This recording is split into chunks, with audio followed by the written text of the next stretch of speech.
Assalamualaikum warahmatullahi wabarakatuh. Hari ini kita akan melanjutkan materi yang sudah kita pelajari, yaitu mengenai cahaya dan optik. Pertemuan lalu, kita sudah membahas beberapa sifat cahaya, di antaranya adalah cahaya dapat dipantulkan. Salah satu benda yang dapat memantulkan cahaya itu cermin. Ada 3 jenis cermin yang sudah kita kenal dan sudah kita pelajari di pertemuan sebelumnya, yaitu yang pertama cermin datar, yang kedua cermin cekung, yang ketiga adalah cermin cembung.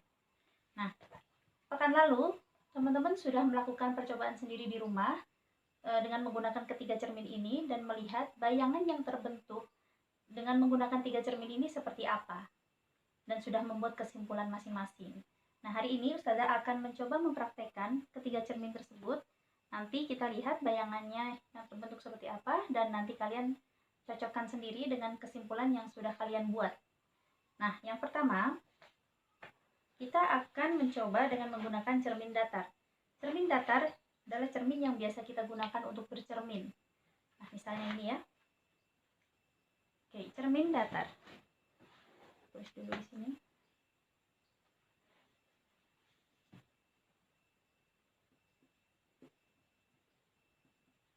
Sifat bayangan yang terbentuk oleh cermin datar, kita lihat ketika kita bercermin, maka di sana ada bayangan kita. Nah, bayangan tersebut itu arahnya berkebalikan dengan badan kita. Misalnya tangan kanan kita angkat, maka yang dicermin tangan kiri yang diangkat. Nah, itu berkebalikan. Tetapi tegak ya, kepala tetap di atas, kaki tetap di bawah. Seperti itu namanya tegak. Nah, untuk sifatnya, apakah bayangan tersebut semu atau nyata? Ya, ada 2 sifat, semu nyata. Nah, kita lihat ketika kita bercermin, bayangan di sana itu ada badan kita, wajah kita ya. Wajah kita. Nah, itu seolah-olah ada di belakang cermin tersebut.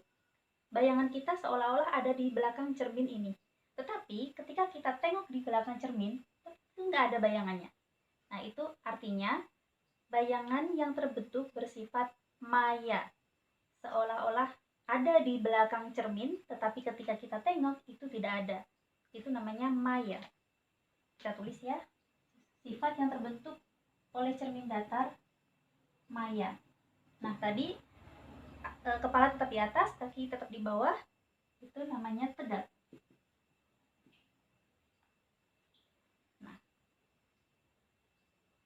Dan posisinya terbalik, kanan jadi kiri, kiri jadi kanan. Kemudian jarak kita ke cermin itu sama dengan jarak bayangan ke cermin. Jadi bayangan kita itu seolah-olah ke cermin itu jaraknya sama dengan kita. Misalnya kita berdiri di depan cermin sejauh 1 meter, maka bayangan yang terbentuk itu juga sejauh 1 meter dari cermin, seolah-olah 1 meter di belakang cermin. Kalau kita mundur 1 meter lagi, jarak kita menjadi 2 meter, maka jarak bayangan ke cermin itu juga 2 meter. Itu adalah sifat bayangan yang terbentuk oleh cermin datar. Jarak benda sama dengan jarak bayangan ke cermin. Oke, itu adalah sifat bayangan di depan cermin datar, bersifat maya, tegak, jarak benda sama dengan jarak bayangan ke cermin. Berikutnya kita akan mencoba sifat bayangan pada cermin cembung. Kita hapus dulu.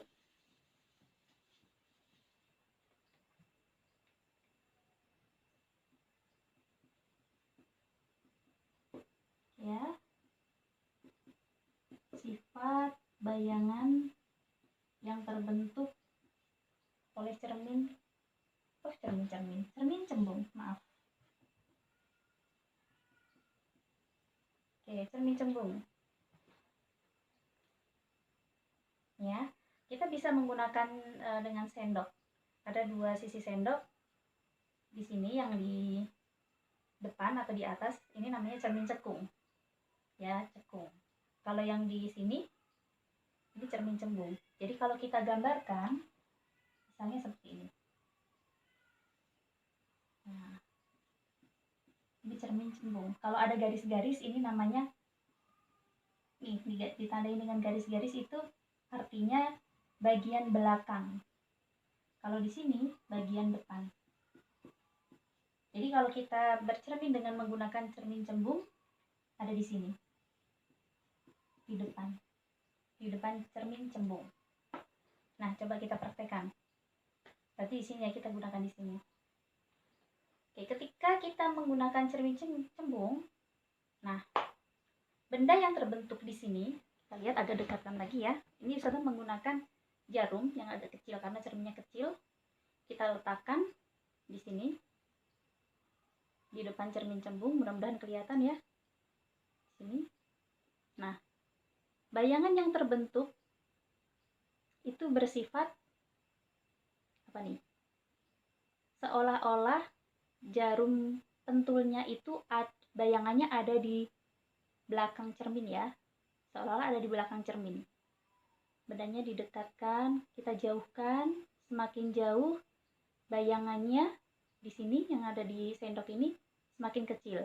Didekatkan, semakin besar, tapi tetap lebih kecil daripada ukuran jarum pentul ini.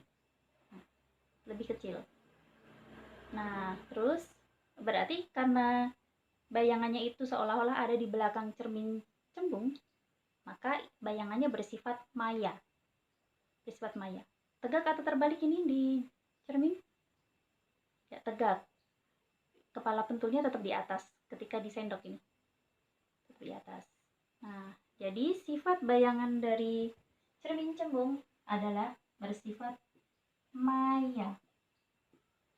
Kemudian tegak karena tadi kepala jarumnya tetap di atas, dan ukuran bayangan tadi, nah ukuran bayangan di sini di sendok ini diperkecil, artinya lebih kecil dari ukuran jarum sesungguhnya.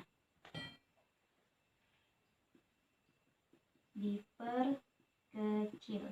Nah, itu ada 3 sifat dari cermin cembung. Bayangannya bersifat maya, bersifat tegak, dan ukurannya diperkecil. Yang ketiga, oh iya, sebelum ke cermin cekung, salah satu penggunaan cermin cembung itu adalah pada spion. Spion menggunakan cermin cembung. Jadi ketika kita menaik sepeda motor atau mobil, kita melihat spion, maka benda-benda atau kendaraan yang ada di belakang kita itu ukurannya lebih kecil. Karena sifat cermin cembung itu tadi diperkecil. Sekarang yang ketiga.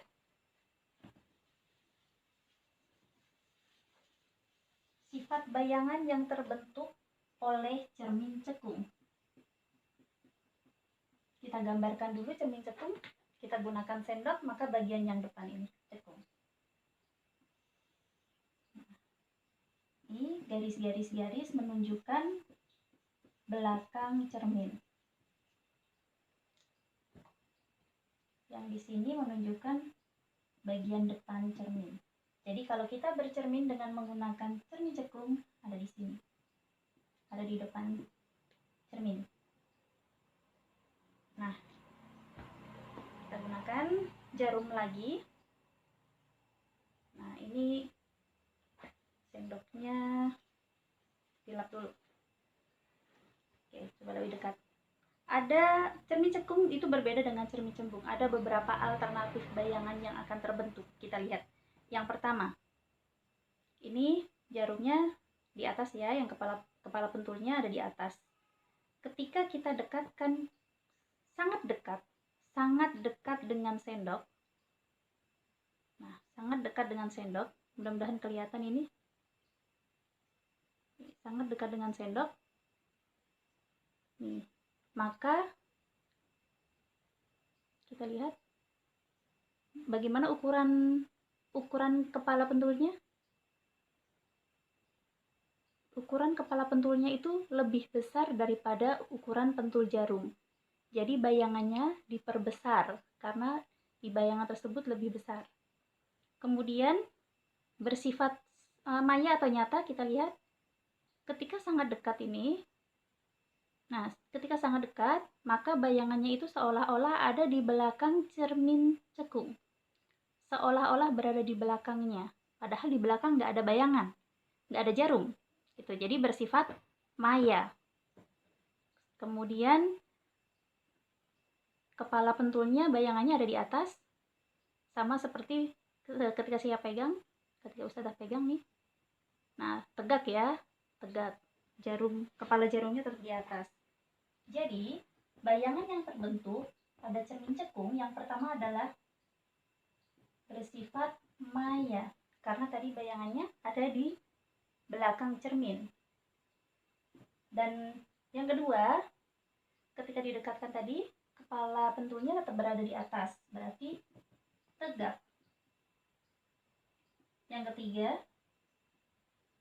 ukurannya kepala pentulnya lebih besar daripada kepala pentul jarum pentul. Diperbesar ketika ini posisinya benda sangat dekat. Nah, kita belum bisa mengukur ya, baru mengatakan sangat dekat. Nah, coba kalau kita jauhkan sedikit. Tadi ini masih dekat, kita jauhkan. Nah, ketika kita mulai jauhkan sekitar beberapa senti, maka berubah. Sekarang kepala pentulnya ada di bawah. Kelihatan nggak? Sekarang kepala pentulnya justru ada di bawah, padahal saya memegang tetap seperti ini. Jadi terbalik ya jadinya.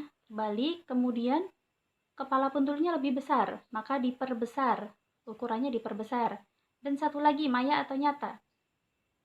Nah, ketika ditarik, dijauhkan dari cermin tadi, tiba-tiba kayak bayangannya itu kayak keluar dari cermin, kayak muncul di sini. Jadi ketika kita ngelihatnya tuh kayak kurang jelas ya, kayak muncul di depan cermin. Nah, karena seperti muncul di depan cermin, kayak keluar dari cermin, itu bersifat nyata. Nah, tadi kepala pentulnya jadi di bawah, maka terbalik. Nah, yang terakhir, ukuran kepala pentulnya menjadi lebih besar, maka diperbesar. Nah, ini ketika bendanya dijauhkan. Nah, coba kita jauhkan lagi dari semula. Nah, tadi udah dijauhkan segini. Kemudian kita jauhkan lagi. Jauh lagi. Di sini misalnya. Nah, ketika jauh sekali, ini masih sama ya, bayangannya itu bersifat nyata karena seolah-olah muncul keluar, jadi bersifat nyata, dan kepala pentulnya menjadi di bawah. Jadi terbalik, tadi bersifat nyata, terbalik, dan ukurannya menjadi kecil, lebih kecil daripada ukuran sebenarnya. Jadi sifat bayangan ketika bendanya dijauhkan dari cermin, maka bersifat nyata, terbalik, dan ukurannya diperkecil, lebih kecil dari ukuran jarum sebenarnya. Ini kalau dijauhkan lagi. Nah, kalau kita cermatin baik-baik, ini ada pasangan-pasangan ya, maya. Kalau bayangannya bersifat maya, pasangannya tegak. Kalau nyata, pasangannya terbalik.